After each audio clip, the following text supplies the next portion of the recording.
with a little bit of passion and putting time into your craft, everything can change. And I think 1 year, everything can change. Stay on your grind every day for a year, yo, you can have anything you want. Right. Anything. It's just consistency. You don't gotta even work as hard as people think. You gotta just put that work in. You gotta do something. It can't be no days when you sleep all day. You can't let nobody, if you a female, you can't let a dude stress you out. You can't have a female stressing you out. You gotta understand that you gotta invest that time into your life. Yeah. And right now it don't really matter. The future is what really matters. Oh, we back to work. We are back to work. Y'all see the title of the show. Y'all see the showrunner at the bottom, Identifying Your Demons. We back to work, man. You heard The Motivation by Larry June. You got to put in the work. I remember talking to my boy Troy all the time. He said, we got to be consistent. We got to be consistent. I'm the one that don't like consistency. I like doing things on my own time. But at that time, I don't think that I value time as much as I should have. And I had to weigh my options with my time in life and certain things, because what's more important with my time and what's less important with my time. Whew. Put the work in. Stay consistent. Identify your demons. We getting to work, man. I got a lot of topics of discussion. I got a person I'm going to call. He want to touch bases on a topic that I think is very interesting. It's a topic of snitching and informants and people having constructive criticism about one another when it comes to that topic. And we're going to talk about Don Lemon getting fired. We're going to talk about other things that was going on besides the fight, the playoffs. We got to talk about that, man. And I got some good songs of the week. I want to talk about artificial intelligence replacing humans also. And a book. Y'all know I haven't did a review on a book on the podcast in a while. I got a dope book, man. It's basically about health and the power of health and the power of being knowledgeable about health. Let's get to work, though, man. Let's get to work, man. It's the Trevor Jackson Podcast. We working, dog.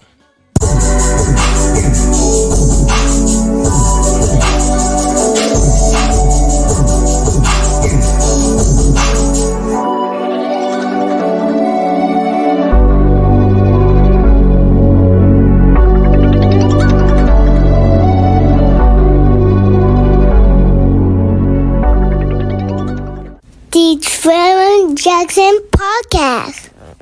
Yes, sir. Yes, sir. So I want to say, like, I made a post in the Facebook group and on the YouTube channel and Instagram about it's been 3 years since I've been recording podcasts. I started April. What's today's date? April the 28th, yesterday, 3 years ago, during the COVID situation. Like, April was when COVID really got cranked up and we knew we was going to be in the house, and I had to find a way to stay active, stay creative, and stay doing my thing. And that's when the interview started with hip hop artists. The Two Brothers podcast, me and Troy got started working. Beautiful thing, beautiful episodes, man. And if y'all need to go back and listen to some of them episodes, because I still talk about some of the things from those previous episodes today. The Jackson Boys, man, Easy, Jack, you know what I mean? We was handling business, talking sports and hip hop on that show, man. But this is the 3rd year, man, and I'm actually happy of the direction that the channel is going. I know I don't do those other shows no more, and I miss doing those shows, but I'm happy about the elevation of my individual show. Time is everything, like I was saying in the beginning of the podcast with the motivational segment or whatever. Time is everything, and sometimes in life, you got to weigh out your options of what you need to be doing or what you're most interested in and what you need to be giving your time to. Real talk. But we're gonna start the podcast off with the reason I titled the podcast Identifying Your Demons. I heard something. We're gonna stay in the hip hop realm at the beginning of the podcast. Then we're gonna switch it up. But first, I want to talk about what's her name? Angie Martinez. Angie Martinez. She has a show where she talks to a lot of guests about personal things, and they be getting in their feelings a lot in real life. I think that's the name of her show, In Real Life with Angie Martinez. And she had like Nipsey Hussle's widow now, Lauren London, on the show. I covered some of the things that were said during that interview. She has a lot of females on her show that says a lot of interesting things. And on this episode, she had one of the dopest creators in the game to me, no matter if it's male or female, Tiana Taylor. And she was talking about identifying your demons and knowing your demons and what demons are to her. And you know what I mean? Just a very interesting conversation. Thank God. You know what I'm saying? So sometimes when I just be getting stuck, I'll be like, damn, I'm really, even just sitting here and just like talking about life. You know, when you talk about life, you start to think back to different times and, you know, to think about a lot of people that have been defeated by their demons. You know what I'm saying? Because you got people that are defeated and you got people that defeat. And I've been lucky enough to be able to defeat rather than be defeated. You know what I'm saying? With all the distractions and all the things that the enemy try and throw your way during your faith walk. So just to even think about that, like just how many times God has shielded me, you know, protected me because he knew that he was preparing me for something. So don't go fucking up your shit. You know what I'm saying? Like with off of impulse, you know what I'm saying? And temporary anger. Don't go making no permanent decisions with temporary anger and temporary feelings and, you know, temporary thoughts, or because that's the enemy.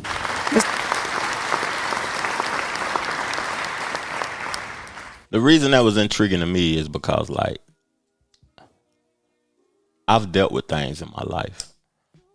I've had fights in my life of things that had a hold of me. Health is one of those things that I still fight to this day. That's a demon to me. I need to Google what the definition of a demon is while we having this conversation. Because, like, if you're broke, she was talking about temporary. How things are temporary and we need to know that. Because nothing is forever. You being broke ain't forever. You being fat ain't gonna be forever. If you are fighting for a better day and a better way, it's temporary. So when I'm in the presence of people and I think about the energy and that they're exuding, the energy that they're exuding, is it an angelic energy or is it a demonic energy? What energy are you exuding at the moment for me to stay in your presence? So turn the vibes up because I like that. I'm Googling what a demon is. Define a demon. Okay. An evil spirit or devil, especially one thought to possess a person or act as a tormentor in hell. So hell is a place. That could be a state of being that you're in at the moment. That could be hell. Possess a person. Whatever got a hold on you, try to leave it alone. You're possessed by it. A lot of folks ain't gonna want to hear this conversation. If you don't want to hear this right now, turn it off. You know what I'm saying? And wait till next week. But you could be possessed by a sex demon. You're addicted to sex or whatever, and you're masturbating and you're horny all the time for just a feeling. It ain't even the person that you're attracted to. It's the feeling that has a hold on you that you're possessed by. You could be possessed by marijuana. That was a demon at one point in time for me. Some people be like, Trev, you taking it too far. Marijuana is good for you. It's healthy. They got CBD. Nah, you possessed, dog. My opinion. Because we wasn't brought here to need nothing. We don't need anything. Nothing is a necessity. We came here alone and we're going to die alone. Real talk. But to live a whole life, this is what I'm speaking on, whole. A whole fulfilled life. You need to identify what has you possessed and what has you attracted to it and what has a hold on you, so you can remove it to be whole and live a full life. It's things that, you know what I mean? I'm talking about this and I'm passionate about it because it's things that has a hold on me. But you know what I mean? I'm identifying it. Let me quit hitting the mic. I'm identifying that demon, man. And I'm removing it out of my life. Now, before I call the caller, I'm staying in the hip hop realm. Before I call the caller, last episode, I was talking about where did Verzuz go? Like, who was the last Verzuz? We don't see Verzuz that much no more. And one of the people who was a creator of Verzuz, Swiss Beats, he's been making his rounds lately. I guess he's promoting his album. His album is fire to me. Super fire. After I talk about him and before I call my guest, I'm going to play my song of the week, and it's off of his album. But I was wondering where Verzuz was at, because Verzuz had the culture possessed. It had us captivated, and we couldn't stop watching it, man. Even the bad ones, we was watching it. The Bone Thugs and the 666s, the Gucci and the Jeezy, the Dipset, the Locks, man. We had a whole bunch of them, and it's still more that need to be had. But he's making his rounds right now, and he spoke about where they're at with Verzuz. Mm-hmm. Now, what happened with Verzuz? I know one time, Verzuz was, everybody was all in with you and Swizz and you and Tim. And then you said stop effing with Verzuz because it was a problem with Triller. So I never said stop effing with Verzuz. That was the feeling. So what happened with Verzuz and Triller, and has everything worked out now? And are we gonna start getting some more Verzuz back? We definitely going to get Verzuz back. We're in a great space. I actually like that we took a time out. It was getting wild. I'm not gonna lie. It was becoming crazy. But this time when we coming back, we're gonna give you a full calendar, bigger Verzuz. Well, I don't like the word bigger Verzuz, but just still unique Verzuz that the people want to see that they probably thought they wasn't going to get. And so my thing is with me and Tim is I'd rather us take our time and come back with an amazing schedule that people gonna go crazy, and y'all to see this very soon. And then also with new management, with a whole new take it serious. This started out in our basements, mm-hmm. And then we turned into BET mm-hmm. Overnight. So mm-hmm. we had to take time out to be listen, we have something special here. Let's treat it like that. And then also let's show the artists how to treat it like that. You know what I'm saying? Showing up late like how I did today. Mm-hmm. You know what I'm saying? But treat it like how you treating those other shows that you're not getting nothing from, technically. Mm-hmm. In life, sometimes you got to take a step back to take a couple of steps forward. If you want to take a couple of steps forward, sometimes take a step back and think and be appreciative of what you have so you don't completely lose it. Verzuz is a beautiful thing, but like he said, some of the artists wasn't taking it seriously. Some of the artists showing up late. Like they were saying, Busy Bone showed up late. You got people fighting and acting crazy and talking crazy.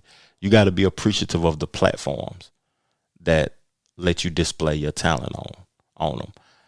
Artists will do a Verzuz and their streams will go up 700 to 1,000%.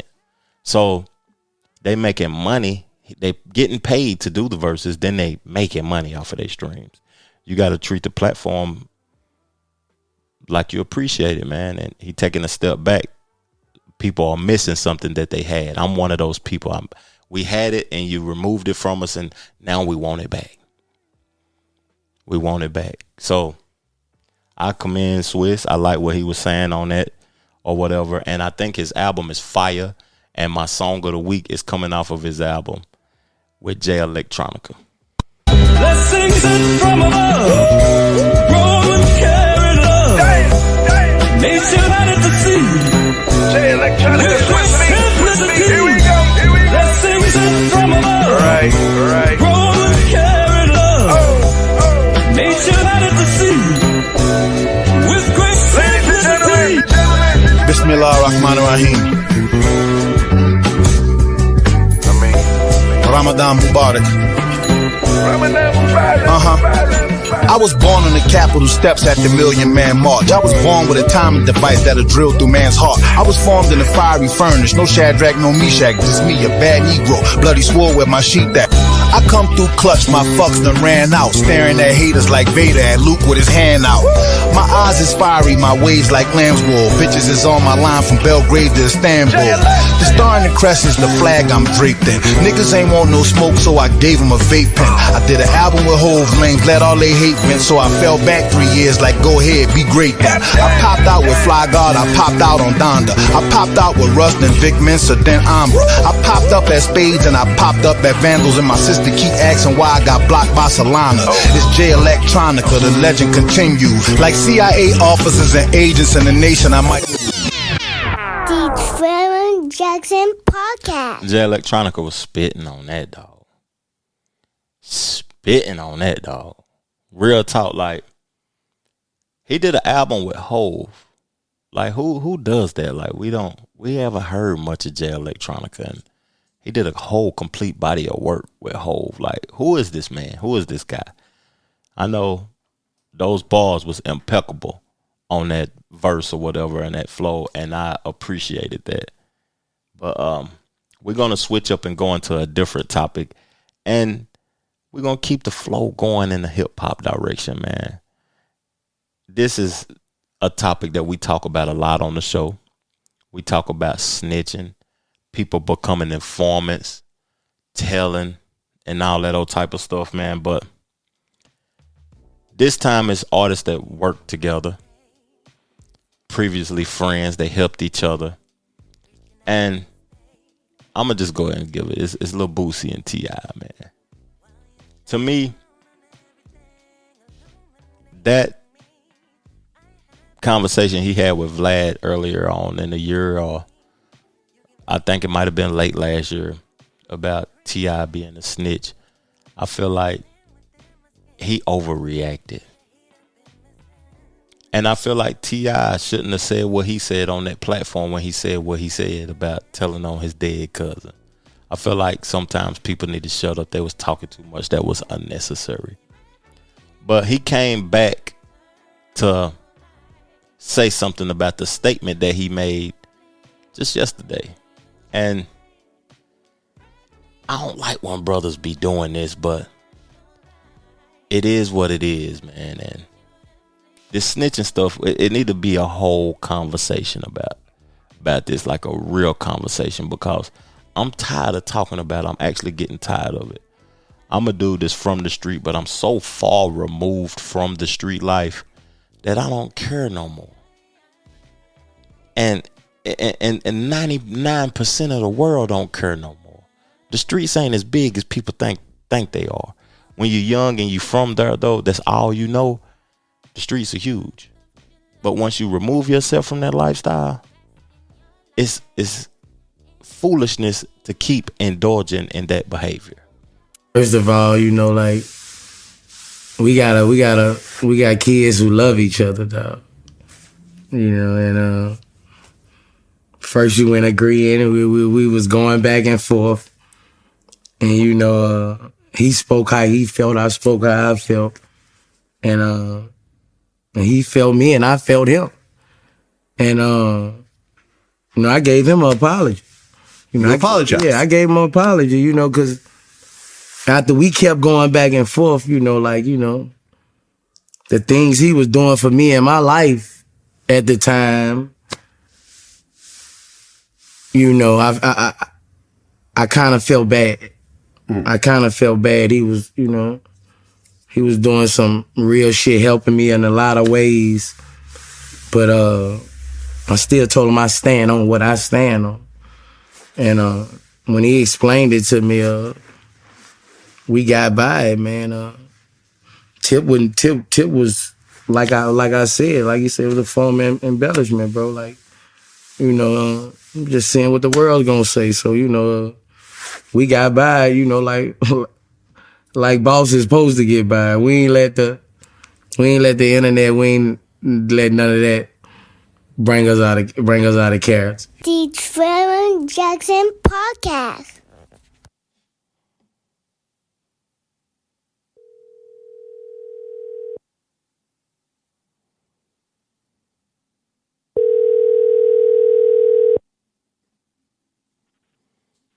What's going on, fam? What's good, my good brother, man? I just played the video of the conversation that I wanted us to have or whatever. The Boosie apologizing to T.I., fam.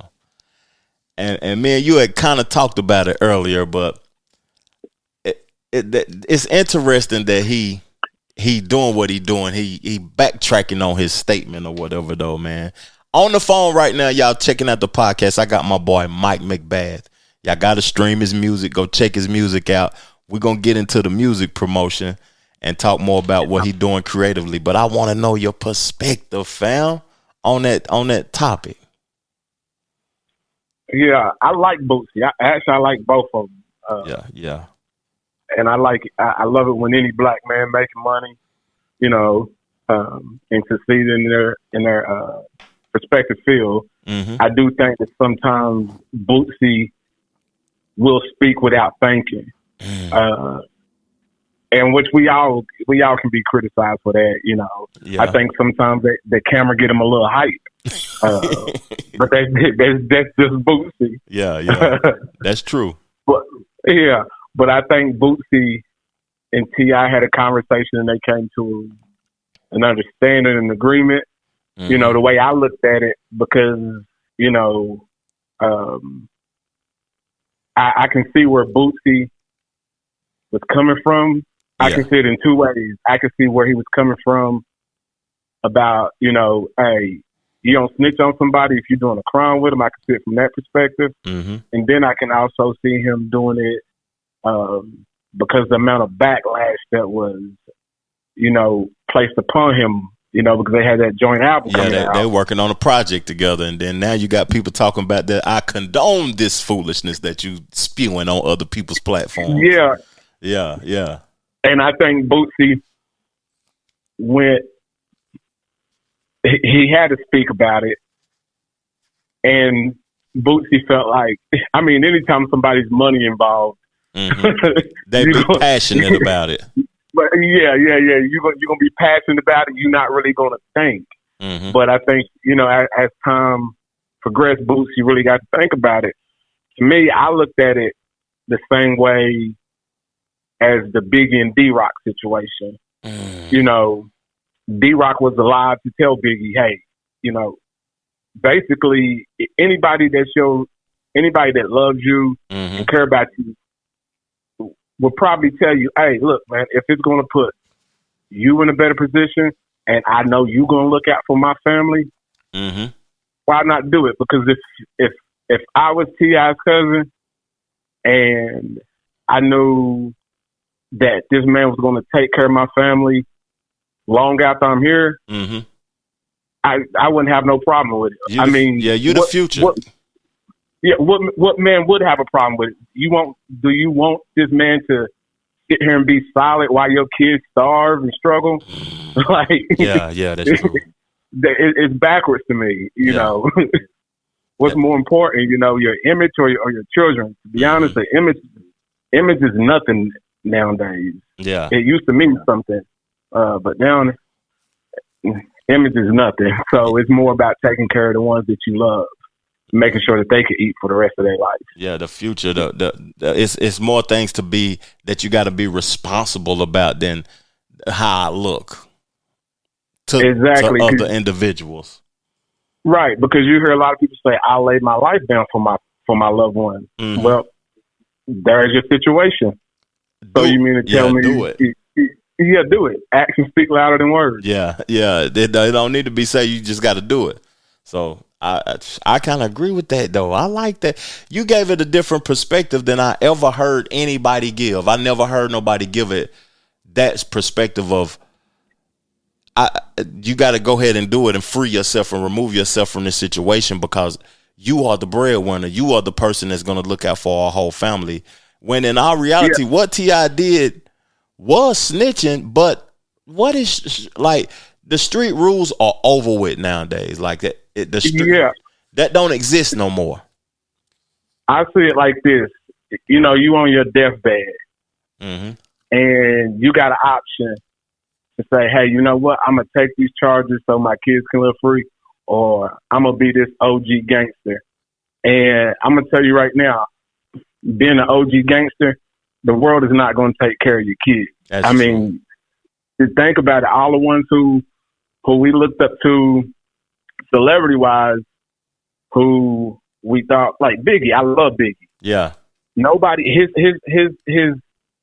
right hand, I ain't gonna say D-Rock, but Puffy and them didn't really look out for his kids. Man, they so looked out for themselves. Who am I keeping it real for? Yeah. I'm keeping it real for some people who don't care about my family. So at the end of the day, you know, you got to do what's in the best interest of you. Because like when you say that, like the snitching thing, like to me and the streets, it's over. I done said this multiple times since I had Judge Joe Brown on the podcast. But when Judge Joe Brown said 87% of the cases, criminal cases that he fought against or he was the judge for, 87% of the time a person snitched. Yeah, so, I think that. It's regular. But you know what?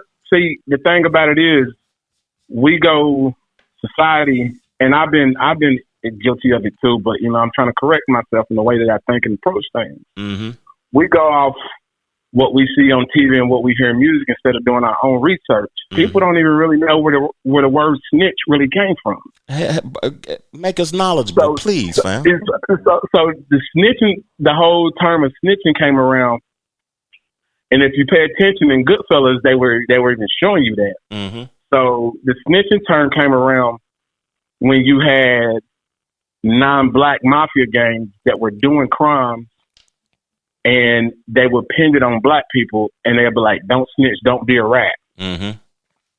But these same like criminal organizations will go into their community and destroy them. Yeah. Like, I'm like, you got to make it make sense. So to me, it's like your master telling you, I'm going to do this, and I want you to take the fall for it, but don't tell on me. Yeah, you beating on me every day, so you belittling me. It's a slave mentality. It's kind of like bullying. Yeah. It's bull. Even though you might have participated in the activities, but you still being bullied at the end of the day. Yeah.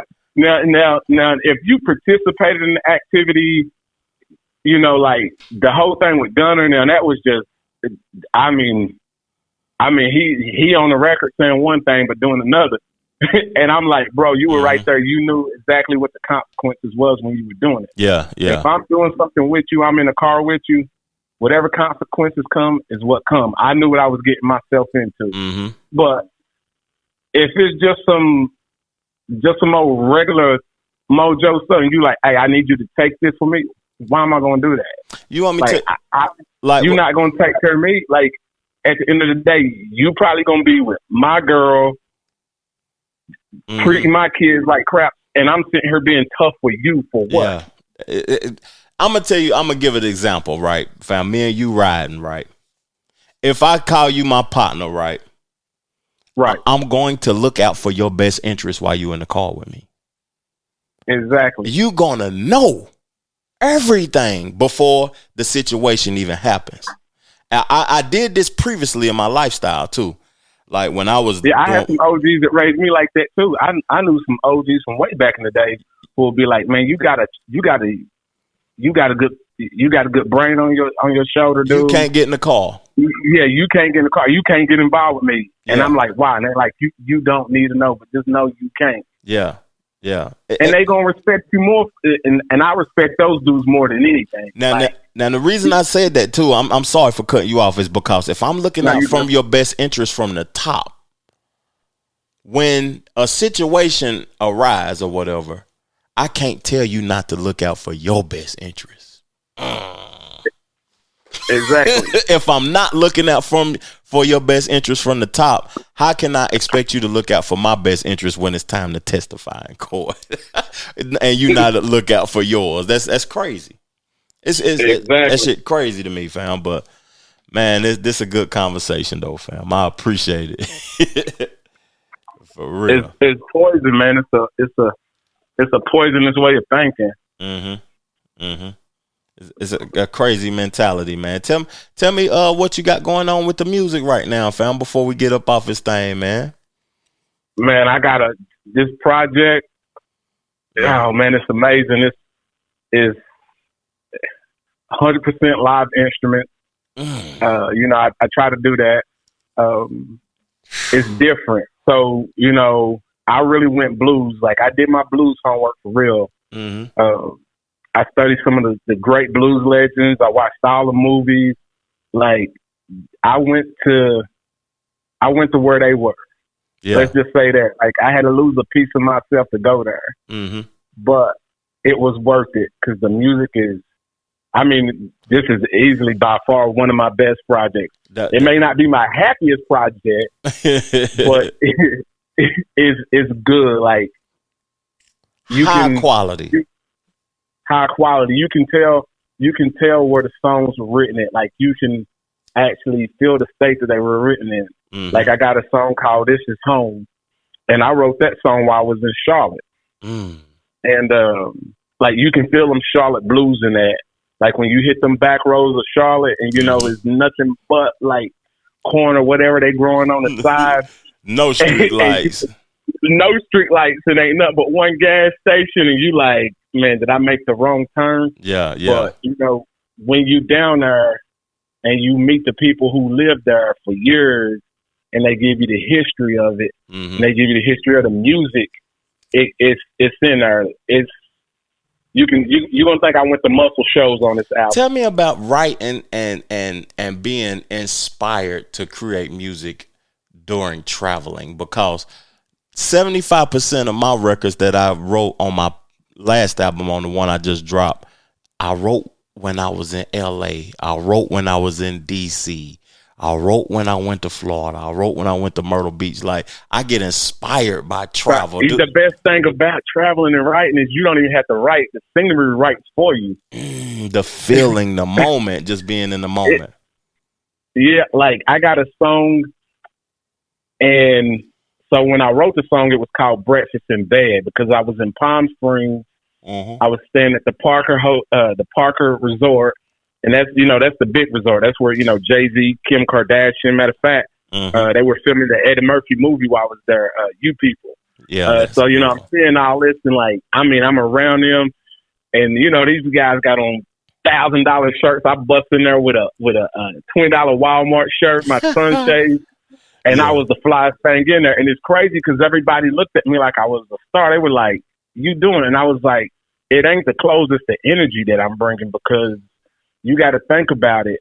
I'm sitting here partying up with y'all, and I'm rubbing shoulders with y'all, and I come from a place that you guys ain't never been. Never been. And and you guys are here now, and my grind is just as hard as I still got that same passion that you had when you first got on, and that's why you are drawn to me, because you missed that. So I'm just showing you who you are. So so like I said, the song was called Breakfast in Bed because I woke up and I had ordered breakfast, and I'm sitting on the balcony over the pool.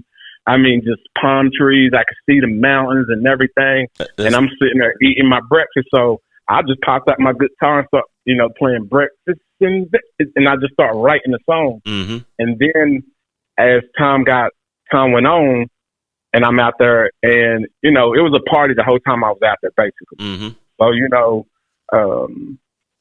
at night, I would think about my kids, and I would think about my son. So my son, he was when he was 3. He had to have a trach.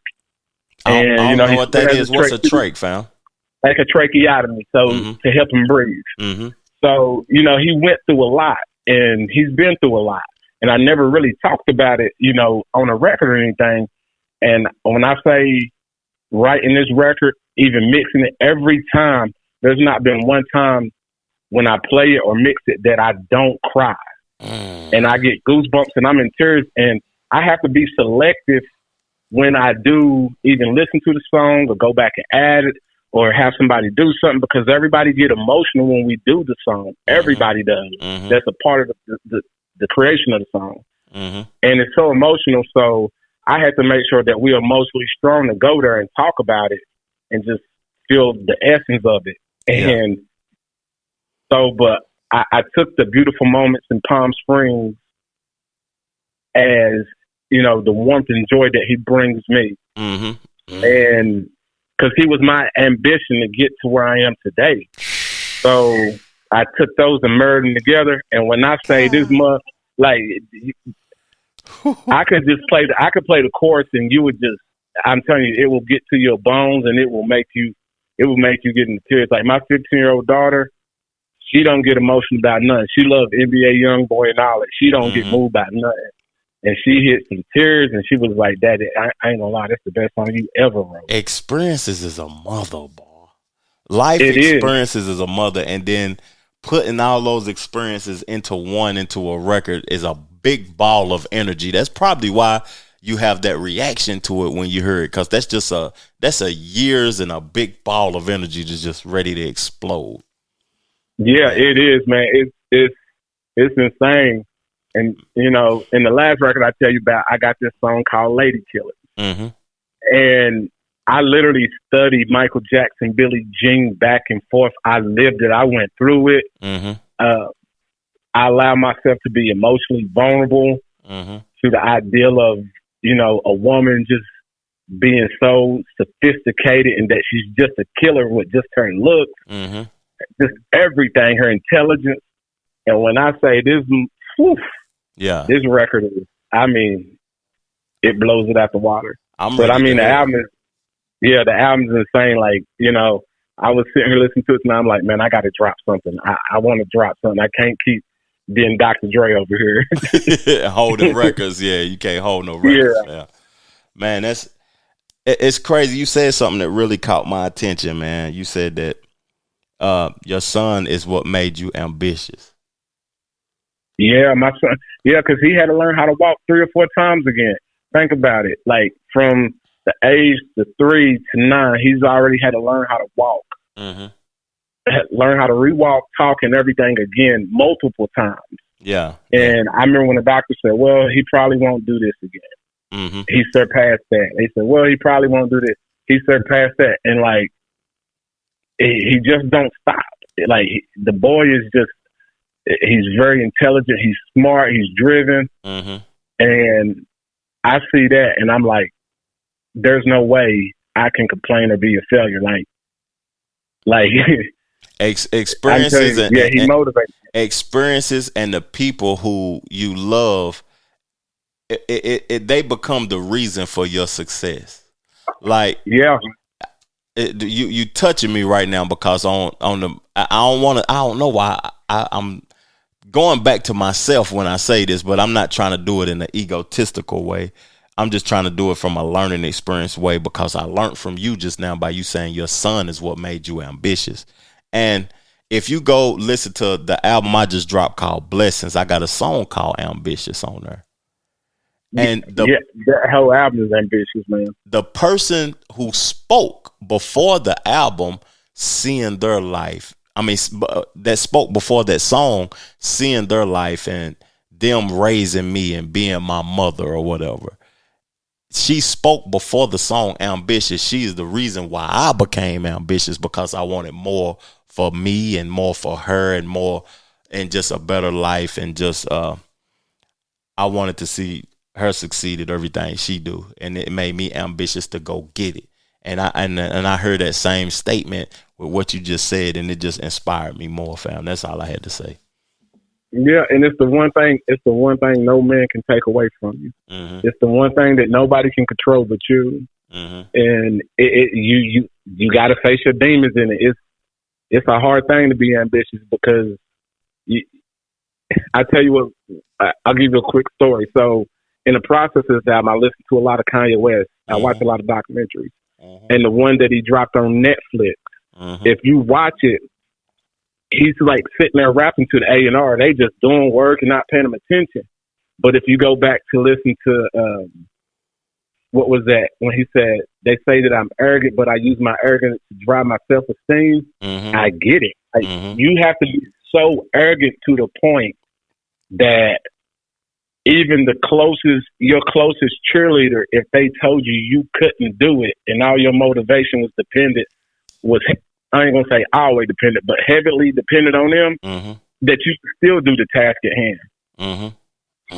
And that's you have to be that takes arrogance. So, you know, a lot of people don't like Kanye or whatever, but I think the man's a genius. And like, I think arrogance isn't a bad thing. Arrogance sometimes is like we get caught up in these words, and we got to look at how the arrogance is being used, the ego is being used. It's certain times some of these things are needed. We can't just completely remove everything. You know what I mean? Because somebody is uncomfortable with it at the moment. Yeah, like arrogance. So the biggest thing I noticed since COVID is a lot of people have been facing like anxiety and depression. It's at an all-time high. And if you don't believe me, you can go on your phone now and you can download an app to where they're like, oh, well, it's artificial intelligence, but they're acting as a therapist to help you cope through it because it's big business now. Yeah. And so my thing is the only thing that can really push you through depression or anxiety, because the world is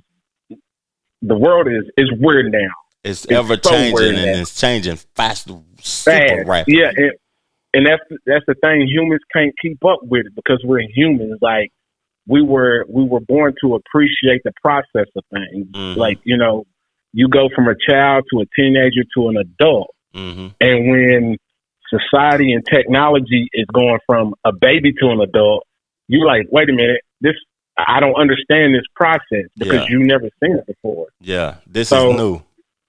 Yeah, so you got to have that arrogance to keep you from getting paralyzed by, you know, anxiety and depression that will come around and attack you. Because if you allow the change of the process to affect you, you would think what you're doing is wrong, when in all reality, what you're doing is what you're doing.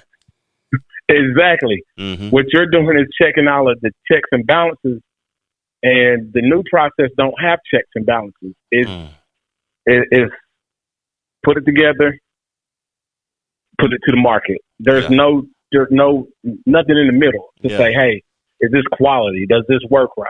Yeah. You know, it's spooky, man. Everything is just one or the other. There's no in between no more. Ain't no such thing as middle class no more. You either rich or you poor. You either ugly or you cute. I got a question for you, man. Talk to me, fam. I wanted to get your opinion on this. So, you know, I'm a big technology guy. So you do know they're about to replace all the big name rappers with AI technology. How do you feel about that? Oh my God, that's one of the topics of discussion. I'm telling you, people need to pay attention to it. And this is literally what I was telling you, the app that I'm creating behind it is. Because the artist is going to have to figure out how to get paid from this AI intelligence now. Because all it's going to have to pay you for is likeness. So it's going to go back to the whole streaming thing again. Remember how I'm telling you, people are going to miss it. Yeah. They're going to miss it, and they're not going to pay attention. And somebody has to be the middle ground, kind of like Apple was, to say, hey, we're not going to let Napster and all these people rip the artists off. We'll let the consumers have the music at a low rate of 99 cents, because you remember we used to buy albums for 10 cents. So music is going to always change. It happened with vinyls, it happened with CDs, downloads, and it's about to change again. So while you don't even have to do the work, we can just get your voice and the song is created. Yeah, have you not seen that? They got Drake records. Let me do something right quick. I don't know if you can hear this, but if you can, this was a topic of discussion. I got to keep you on the pile for a minute. This was a topic of discussion. This is Drake, the artificial intelligence, singing the song Munch. That nigga on munch, nigga eat it, he ate it for lunch. Switch on my body, I get what I want, like you thought I was feeling you, now I'm feeling you. That nigga on munch, nigga eat it, he ate it for lunch. Switch on my body, I get what I want, like get what I was saying, balance, keep it a beam. Don't it be mad, I be on the scene. I too fat, can't fit in a jean. Use my stitch, but it's not what it seems. Head off that body, I'm keeping it clean. Fucking with niggas that's toting up being. So you love me, but what do you mean? Didn't that's looking at you like that I'm me. That is bitch, how you shitting me? I mean, if you ain't a bad, you can't sit with me, storm. I swear to Could you hear that, fam? First of all, I'm sorry. Yeah. Now, what's crazy about that to me is that you got the person's lyrics. He had whatever the girl name is, Ice Spice lyrics, and then you got access to Drake's vocals, his vocal tone, and you can put it together with artificial intelligence. Inform us on that, fam. Yeah. So have you, the one you should really play is the one where they took Drake's. So I don't know if you remember with the new technology too, Chat GPT. Mm-hmm. Literally, you can type in 2 words, say, "Hey, I want you to write me." I did it the other day. I said, "Write me a love song," and I mean, this thing wrote me a fire song, and I was like, "Dang!"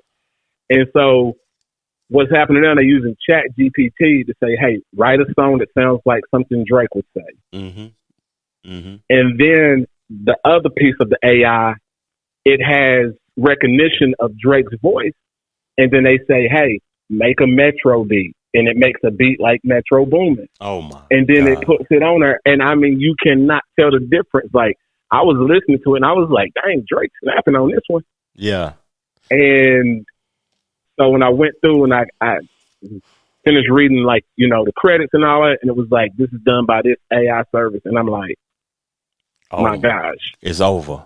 It's over! It's over!" Yeah. Like, I just watched a 60-minute documentary, man. It's crazy. So, like, Microsoft has an AI intelligence system that they built, and this thing fixed itself.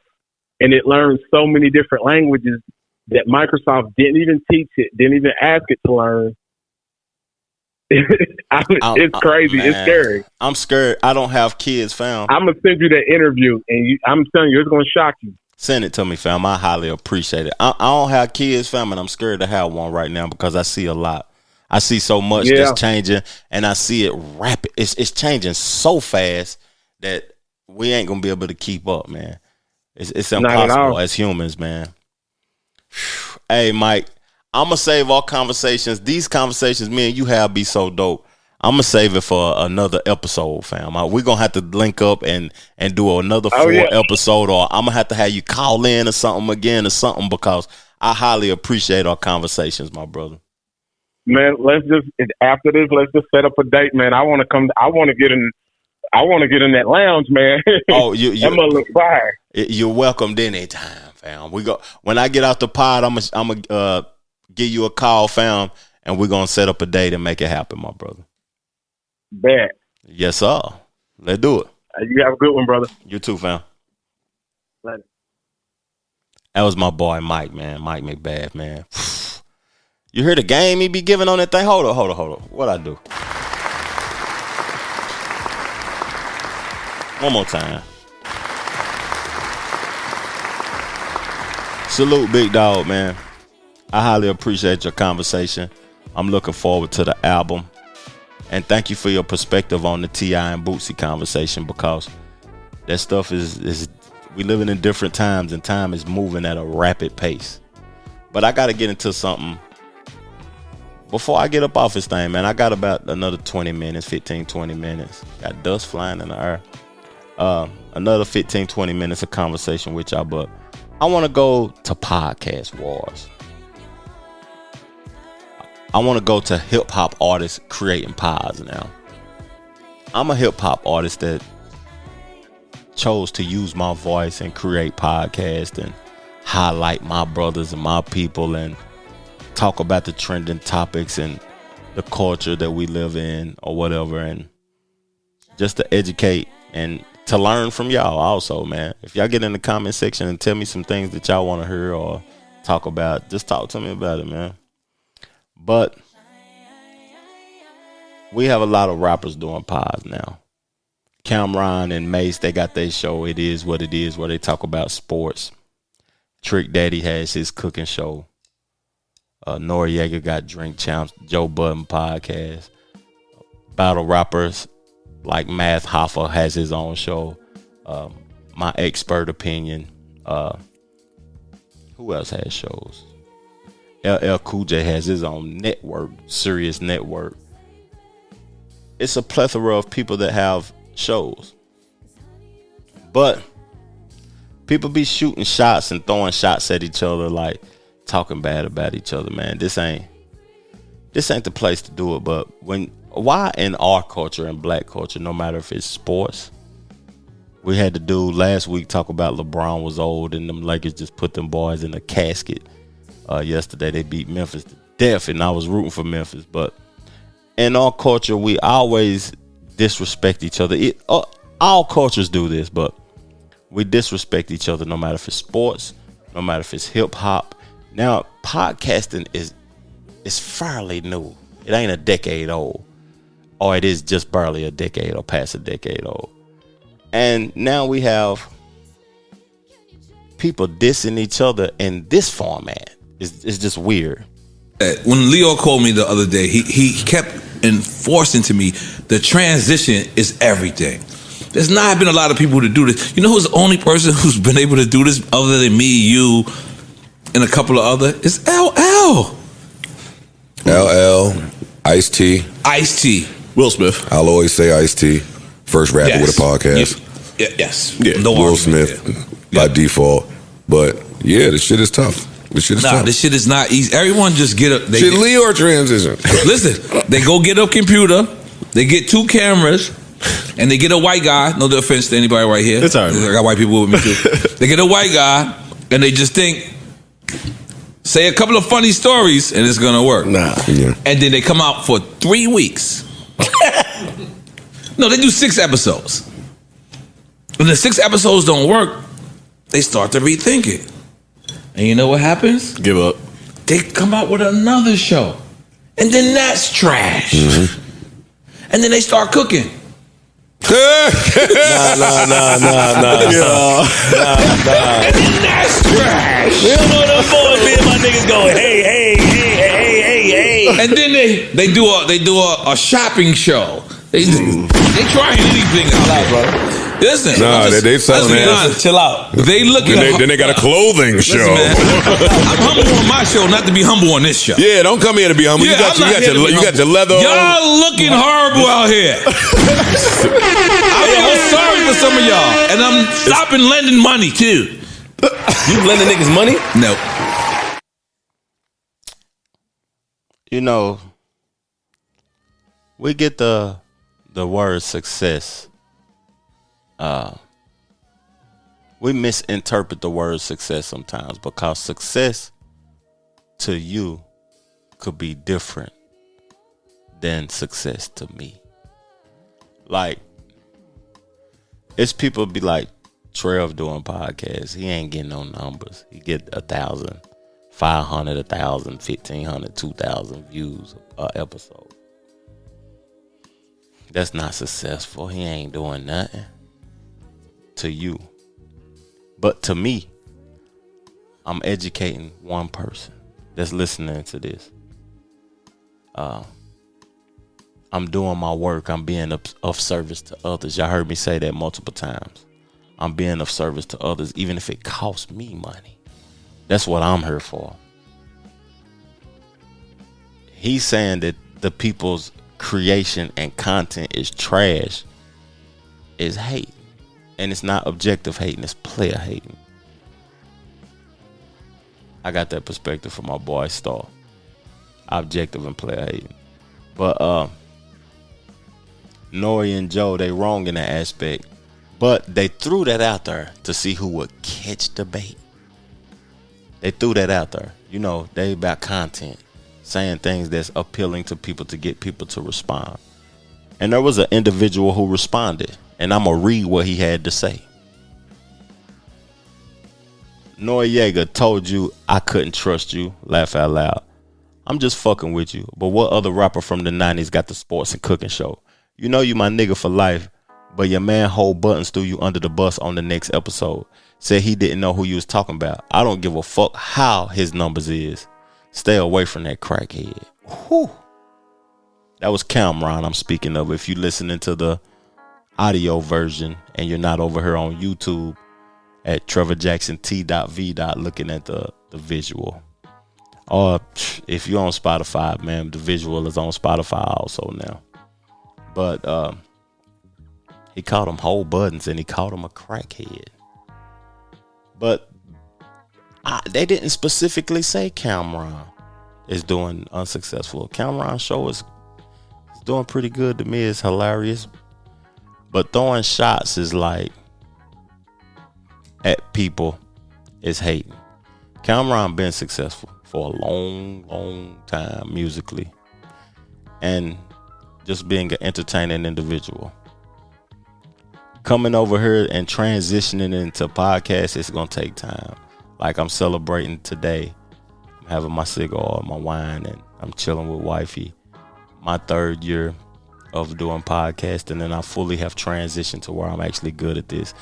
I can get on a microphone and talk to myself for an hour. Easy. Without callers. Without another host. Just the topic of discussion. And their perspective on success is bullshit. But Cameron just went and followed up with the negative energy that they had by calling him a crackhead and calling him whole buttons. And Joe had something to say. Now that nigga know he too sensitive to do this with me. Chill before I feel like playing back and you start making calls again. Focus on your suits and pink sets. That crackhead lapped you long time ago, dog.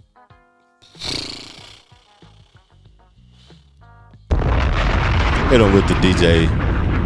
One of them DJs up top bombs.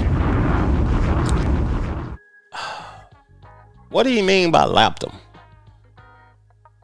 Because he is very successful in his commentary state and his career. Joe is successful. I can't cap. He's successful. But I want to wrap this whole podcast up by talking about identifying your demons. I was going to get in the Don Lemon conversation, but I'm not going to do that. That's not my field of expertise. And it's old already. It ain't even of my interest, really. I just wanted to touch basis on it. But I'm going to wrap this up by saying identify your demons, man, and don't embrace your demons. Because at the end of the day, you'll be a fool to contribute to the negativity that someone else started by engaging in it. Nori said what he said. Joe said what he said. Then Cameron gonna follow up with the bullshit. I hope these brothers in this turmoil successfully may do a show together. But I just wish don't nothing happen negatively with these brothers. Now, to wrap the podcast up, I'm going to do a book review. The book review is important because I normally don't do these. I did this at the end of the podcast for a reason. Because if you stay this long, you appreciate the episode. You appreciate the content that I'm creating. And thank you again, Mike, for the call in to the show.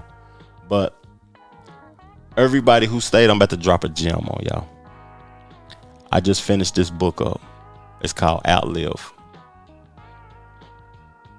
The perspective on outlive is not what you think the title is basically saying. Outlive. Outlive what, Trev? I'm going to tell you his perspective of what the book is about, and then I'm going to tell you what I got from the book. My focus as a physician is on longevity. The problem is that I kind of hate the word longevity. It has been hopelessly tainted by a centuries-long parade of quacks and charlatans who have claimed to possess the secret elixir to a longer life. I don't want to be associated with those people, and I'm not arrogant enough to think that I myself have some sort of easy answer to this problem, which has puzzled humankind for millennia. If longevity were simple, then there might not be a need for this book. I'll start with what longevity isn't. Longevity does not mean living forever. or even to age 120 or 150, which some self-proclaimed experts are now routinely promising to their followers. Barring some major breakthrough that somehow, some way, reverses 2 billion years of evolutionary history and frees us from time's arrow, everyone and everything that is alive today will inevitably die. The Trevor Jackson Podcast. What I got from this book, it was important for me to share this with y'all. It's like longevity. We're all going to die one day. But if we don't get control of our health, our physical health, our mental health, our financial health, our spiritual health,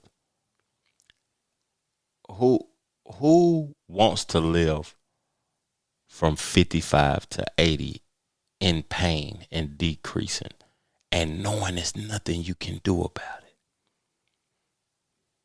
I don't want to get older and I can't carry the groceries in the house, throw the trash out, pick up my wife,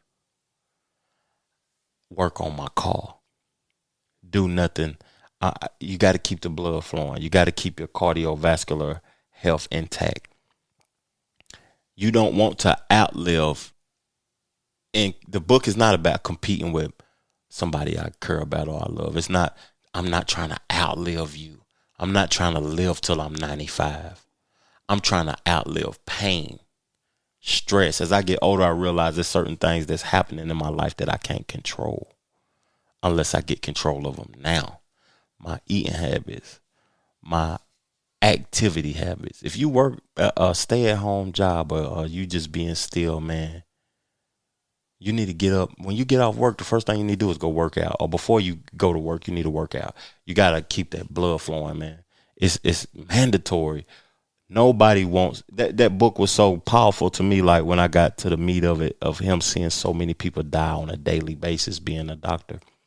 Nobody wants to live from 55 to 80 or from 60 to 90 in uncontrollable pain because they didn't take care of themselves when they was young. Get up, get active, man. Get you a gallon of water and get to it. And I'm talking to y'all while I got a cigar. But on a daily basis, I take care of myself, man. I'm highly aware. I need to put these down, though, to be honest with y'all. One day y'all going to see me on this podcast. I ain't going to never have these again. But you know what? I ain't tripping. Today is a celebratory time. I'm celebrating life. I'm celebrating 3 years of podcasting. I appreciate y'all, man, for tuning into the show. We're going to leave up at this thing with Miguel, another song of the week. Peace, love, plenty of abundance. Make sure you go get you some money. And I'm out. Chill.